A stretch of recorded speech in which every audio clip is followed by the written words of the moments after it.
In this animation, we're taking Arctic sea ice into the third dimension. Here, we're looking at the ice age, which is an indicator of thickness. Generally, older ice is thicker ice. And so what you see in this animation is, first of all, the ice pulsing out and in with the seasons. In winter, the ice grows out and expands outward.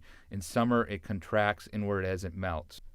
In addition, you see the whiter ice, which is the older ice, moving around the Arctic, being pushed around by winds and currents that move the ice. And what you can see is, over the years, the ice pulses around and it moves around towards the top along the coast of Greenland. You see that the older ice eventually moves out of the Arctic and into the North Atlantic, where it melts.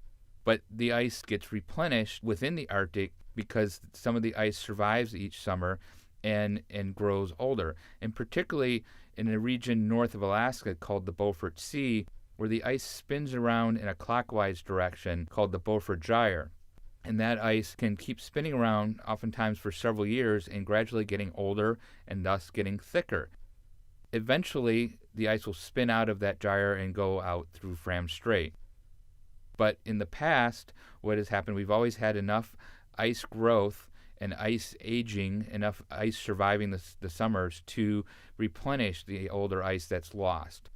But in recent years, we've seen less replenishment. There's been more melt during the summer, and so the ice that goes out through Fram Strait has not been compensated by the ice growth.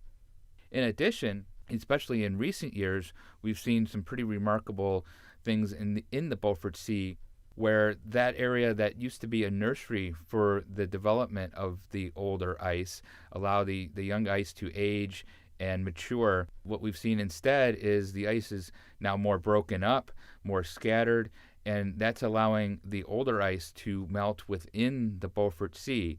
So we're seeing the Beaufort Sea go from a nursery to a graveyard for older ice. And as we get towards the more recent years, much of that oldest ice, the ice that's older than 5 years old and the bright white, has almost virtually disappeared from the Arctic Ocean, and the Arctic is now dominated by younger and thinner ice.